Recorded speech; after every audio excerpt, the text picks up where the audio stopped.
Okay, in this video we're going to do a review of normal distribution z-scores. So first we talk about the normal curve through an example. So electric vehicle range has increased over time. For example, the 2022 Ford Mustang Mach-E advertises a mean range of 480 kilometers with a standard deviation of 15 kilometers. So what this question is saying is that electric vehicles, such as this one here, its driving distance on one charge would be 480 kilometers, and with a standard deviation of 15 kilometers. And again, that part I had to make up because I couldn't find the information on that.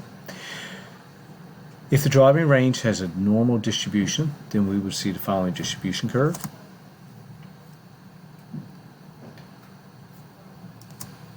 So our mean would go in the middle here. So that's your 480 kilometers, and then we have our standard deviations going above, so those cars that would drive longer than 480 kilometers, and we also have markings for those vehicles that would drive less, or the distances. It's also important to mention that the letter mu is used when we're dealing with standard deviation to talk about the mean. So mu is used when you're talking about population. So here we're talking about all of these Ford Mustangs, this model of Ford Mustangs. We haven't picked 10 of them to look at. That will be a sample. If it's a sample, you use X bar. So if you're talking about the entire population, every single one of these cars, you'd use mu.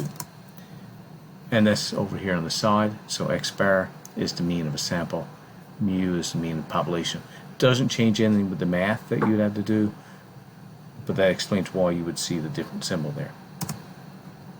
So one standard deviation ahead, you would just add one standard deviation onto the mean, so you get 495, and then you add another standard deviation on, or another 15, which what you've done, you've taken the mean and added 2 standard deviations, and then 3. So just for understanding here, when we look at that 2.35% here, just as an example, so we're talking the cars that can drive from 510 to 525 kilometers, 2.35% of all these cars made should be able to drive that distance. That's what we would expect. You wouldn't expect all cars to drive exactly 480 kilometers. There's going to be some variation. So as much as the cars could possibly drive a longer distance, they could also drive a shorter distance. So some cars will drive 465, and that would be 34% of them. So you're taking the mean, so mu, and you subtract 1 standard deviation, or the mean, take away 15. And then you take 15 away again. So you're taking away 2 times the standard deviation, or you're going to take 30 away from the mean. So if you have 480, take away 30, you're left with 450. And then you go down to 435, which is the mean, take away 3 standard deviations. So some questions based on that. What percentage of the cars can drive less than 465 kilometers? And the next question, what percentage of the cars can drive between 450 and 495 kilometers? So we would start first with our distribution curve. So my suggestion when you're doing this, just do a quick sketch of the curve so you can visualize what's happening, write in your percentages, and then that makes it fairly quick that you can go look at your percentages. So here's 465. So what percent of cars that can drive less? You would add up the percentages that come below. So you're going to add your 13.5, your 2.35, your 0.15, and 16%. So what this means that if all cars manufactured, 16% of them would drive less than 465 kilometers. Alright, and what percentage of cars could drive between 450 and 495? So from 450 up to 495, again add those percentages in the columns, and you would get 13.5, 34, and 34. So 81.5%.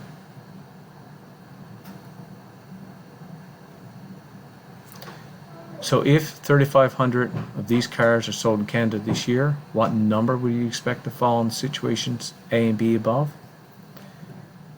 Well, you would take the number of cars that were sold, the population of cars, 3,500, and multiply that by 16%. So you change that to a decimal. So you take 16% divided by 100, 0.16, and that comes out to 560 cars. And for B, you still take the population of cars, all these were sold, 81.5% as a decimal. You take the percent, divide by 100, and you get 0.815. So you get 2,852.5 cars. Since we're not going to have half a car, we'll keep the number at 2,852 cars. Now, what happens if values are not on deviation lines?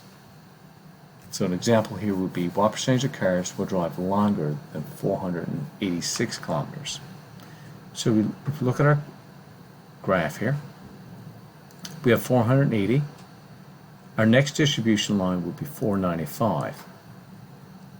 486 doesn't fall in that distribution, so it will fall here. So you don't have a percentage that you can quickly look up. So we want to know what percentage can drive longer. Well, we know 13 and 2.35 and 0.15. We know we got at least 16%. But what about from the red line to the dotted line? There's a percentage here that we don't know. This is where we use Z-scores. So what is the percentage from here straight to the end? So for a Z-score, we've already gone over the calculation for that, or the formula for it. And here's the calculation. So for 486, it's x subtract mu divided by standard deviation. So x is the value you're asked about. In this case, it would be 486 subtract mu, that's the mean of the population, and divide by the standard deviation. And you would end up with 0.40. And you always keep your answer to two decimal places, so two numbers after the decimal. So this isn't a percentage, okay? So you have to take the Z-score and put that in on a table. That gives you the percentage. So there's a little extra work to doing this, obviously. So here's a little snippet out of the table where you would have your Z-score, and it's going down 0.0, 0.1, 0.2, just on the vertical. And a little cutout here of the values for your second digit. So we're looking for 0.40. So you find 0.4, and then you find the second digit. Well, that's a 0 in our answer here, so you look for here, where the second digit is a 0. And that would give us an answer of 0.6554. So the answer of 0.6554 means that you change this to a percentage. So it's a decimal answer. You change that to a percentage, so you multiply by 100, and you get 65.54% of cars can drive up to 486 kilometers. Now, what we need to remember is that with our Z-score table, so what we found that 65% of the cars can drive up to 486 kilometers.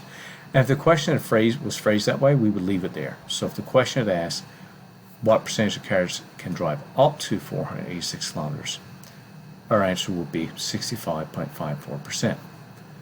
But our question is, what's on the other side here? What percentage of cars can drive longer? What you need to keep in mind here is that under the curve is 100%. It counts for every car.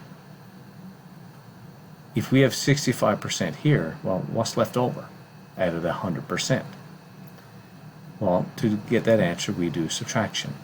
So it's 100 subtract the 65.54, which gives us 34.46%. Okay, hope that summarizes it well for you. And if you have any questions, we'll take care of it in class.